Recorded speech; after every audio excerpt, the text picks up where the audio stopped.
It comes in 3 battery sizes, 3, 3.7 and 5.2 kilowatt hours. Battery warranty 8 years ko sir. र motor र controller ko warranty चाहिँ 3 years ko sir. कति सम्मको expected price छ उहाँहरुको त्यो पनि हामीलाई थाहा होस्. Okay, so this is the Yatri stall at Nara, and I've genuinely never seen this many people crowd around a Nepali made vehicle. Let's see what all the noise is about. Quick context if you don't follow this. Yatri's built impressive bikes before. Project Zero back in 2019 cost more than most cars, almost 19.5 lakh. Project One in 2021 was still close to 5 lakh. Beautiful machines, but out of reach for a normal commuter.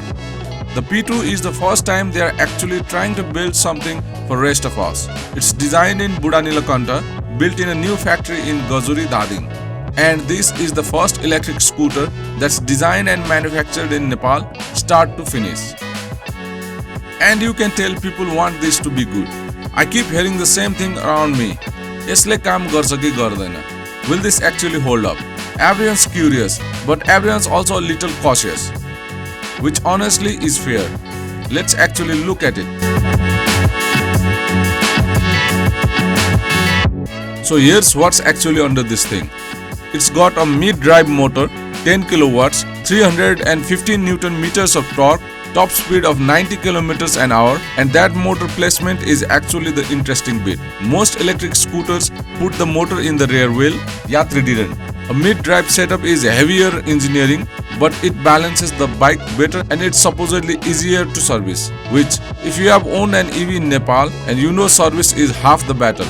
It comes in 3 battery sizes, 3, 3.7 and 5.2 kilowatt hours, giving you 90, 112 and 157 kilometers of range. And if that's still not enough, there's an optional range extender that adds another 50.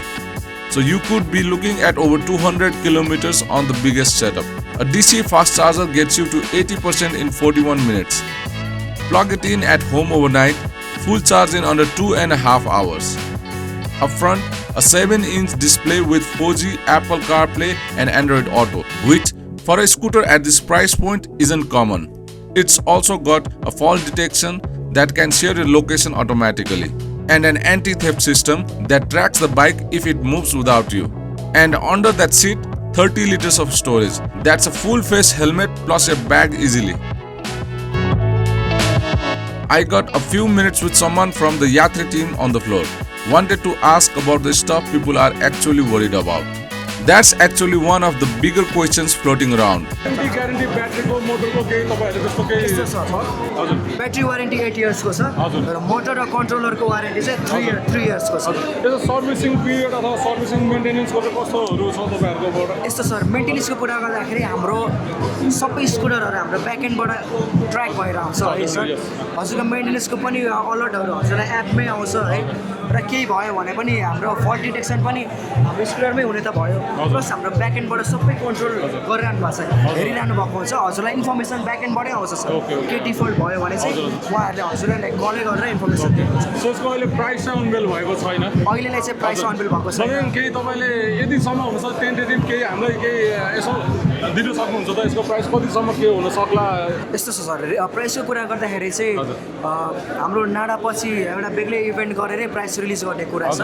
अब त्यो इभेन्टसम्म चाहिँ हजुरहरूले पनि पर्खिदिनुहुन्छ कि भन्ने कस्टमरहरूकै हातमा दिन्छौँ. किनभने चाहिँ अब हामीलाई पनि थाहा होस् है उहाँहरूले कतिसम्मको एक्सपेक्टेड प्राइस छ उहाँहरूको त्यो पनि हामीलाई थाहा होस्. प्लस हामीले पनि अब पछि उहाँहरूले प्राइस गेस गरेको मिल्यो भने हामीले पनि के उहाँहरूलाई रिवार्ड गर्न पाउँ है गिफ्ट ह्याम्पर अथवा के गिफ्ट गर्न पाउँ त्यो चाहिँ हाम्रो पनि चाहना हो. And this is the part that matters most to me, honestly, because the last 2 Yatri bikes were great machines with a small service footprint. This time they are doing it with Sipradi, who have been running vehicle service and distribution in Nepal for over 40 years. That's a real answer to the what happens when it breaks question, not just a promise. Deliveries apparently staggered. The bigger battery variants first around October-November and the entry variant in December. So if you are booking, which version you pick decides how long you are waiting. Okay, this is the part I actually found interesting. Yatri is not just taking bookings here. They are literally handing out a form asking visitors what they think this should cost. So I am filling one out too. अहिले चाहिँ म यात्रीको स्टलभित्र छु। यहाँनिर चाहिँ एउटा मैले form पनि पाएको छु। सो यहाँनिर चाहिँ के लेखेको छ भने गेस द प्राइस भनेर राखिएको छ। यो चाहिँ हाम्रो यात्रीको टिमबाट चाहिँ के पनि एउटा राम्रो कुरा छ भन्दाखेरि कस्टमर्सहरूबाट फिडब्याक लिइरहनु भएको छ। सो प्राइसिङहरू के राख्नुपर्ने, अब स्कुटरको प्राइसिङहरू कतिमा राखौँ भनेर उहाँहरूले यो गरिरहनु भएको छ। So I'm interested in this as well. So कस्तो हुन्छ म पनि मेरो फिडब्याक जनाउने छु। So stay tune. यहाँनिर हामीले यात्रीको P2 हामीले स्कुटर हामीले यहाँ देख्न सक्छौँ। सो यहीँको अगाडि बसेर म यहाँ form भर्दैछु। So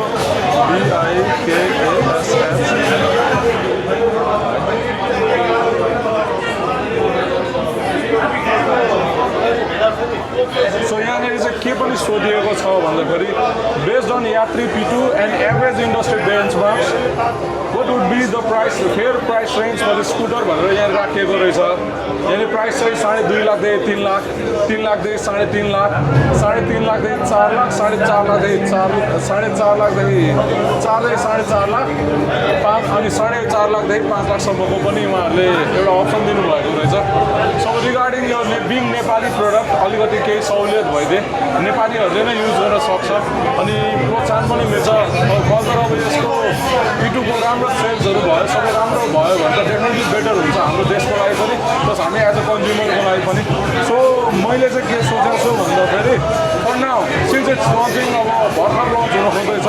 so I'd like to put my thought in 3.5 lakh to 4 लाखमा चाहिँ मैले लाउने विचार गरेँ। बिकज अब कम्पनी भर्खर सेटल हुँदैछ, अब भर्खर प्रोडक्सनमा गइरहेको छ, अलिक गाह्रै हुन्छ। So thinking that in mind, so my thought is 3.5 लाखदेखि 4 लाखसम्मको मैले राखिदिएको छु। आई थिङ्क त्यो चाहिँ राम्रो फेयर प्राइसै होला। बिकज अब अलरेडी हाम्रो स्कुटर्सहरू हामीले दिन सक्छौँ, चाइनिज स्कुटर्सहरू नेपालमा प्रशस्त छ। सो त्योभन्दा पनि अब अलिकति कम्पिट गर्न सकोस् भनेर चाहिँ आई एम पुटिङ 3.5 to 4 लाखको रेन्जमा। So let's see. अनि अर्को चाहिँ के छ भन्दाखेरि वुड यु कन्सिडर पर्चेजिङ यात्री P2 भनेर राखिएको रहेछ। मेबी यस, कन्सिडर त गर्न सकिन्छ because it's a Nepali product अनि फिचर्सहरू पनि राम्रै छ। हेर्दाखेरि पेम्पलेट्समा जस्तै we saw it right here, त्यो पेम्पलेटमा हेर्दाखेरि फिचर्सहरू एकदम राम्रो छ, जस्ट प्रोमिनेन्ट नै छ। आई थिङ्क राम्रै हुन्छ होला। So I am guessing it yes. अब पर्चेजिङको लागि पनि विचार त गर्न सकिन्छ, स्कुटर त एउटा राख्नलाई पर्छ नै नेपाली मार्केटको लागि। सो मेबी सो म चाहिँ अब यहाँनिर देयर इज अनदर क्वेसन, प्रायोरिटीमा यो के अरे टेस्टको लागि पनि गर्ने हो कि भनेर भन्नुभएको छ। सो मेबी राख्दैछु मैले। मेरो हेरौँ after the launch, after the price quotation के कस्तो फिडब्याक्सहरू आउँछ। अब हुन त कस्टमर्सहरू कन्ज्युमर्सहरूले आफ्नो एउटा फिडब्याक त दिनुभएको छ यो फर्मको मार्फतबाट। अनि अनलाइन्सहरूमा पनि धेरैले एकदम उ गर्न थाल्छन् भन्छ, कमेन्ट्सहरू एकदम आएको छ कस्तो खाले अब कतिसम्म प्राइसहरू राख्नुपर्छ। फिचर्स त डेफिनेटली राम्रो छ, स्कुटर पनि देखिहाल्नुभयो, मैले देखाइहालेँ। स्कुटर एकदम राम्रो छ बनेको, फिचर्सहरू पनि राम्रै छ, disc brakes and all, double suspensions and all सबै राम्रै छ। मेबी अब कनेक्टिभिटीदेखि लिएर सबै कुरा हुन्छ होला। So let's see. मैले पनि मेरो गेस द प्राइसमा मैले मेरो पनि फिडब्याक ड्रप गरेको छु, के कसो हुन्छ पछि हेरौँला। ल सी यू। दिस इज यात्री P2। Here's the thing though, this isn't an easy number to guess. Electric scooters from Ather, TVS, Bajaj, Hero Vida are still somewhere between 3 and 4 lakh here in Nepal already. And Nepal actually just changed how it taxes EV this year.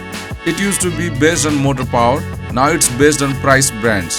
So where the P2 lands on that scale genuinely changes what you'll pay. If this comes anywhere close to those imported options, Made in Nepal stops being a slogan and actually becomes a real choice. If it overshoots, it risks being another Yatri machine people admire from a distance. The scooter was tested on Nepal's own hilly monsoon terrain before this reveal, not just imported test data. So, genuinely, what number would you have written on this form? Drop it in the comments. I'm curious if the internet's guess matches what actually gets announced in September. And pre-bookings are open right now here at Nada. I'll be tracking this one. Subscribe if you want to know the second that price drops, because I genuinely think this is the scooter that decides whether built in Nepal becomes a real category or stays a nice idea. See you in the next one. So feedback forms are under your drop box and just box बनेको रहेछ। यहाँनिर चाहिँ feedback form चाहिँ यहाँ राख्नुपर्ने रहेछ, guess the price भनेर। So हाम्रो चाहिँ फर्म यहाँ दुईवटा छ। सो दुईवटा फर्म मैले ड्रप गरिदिएको छु।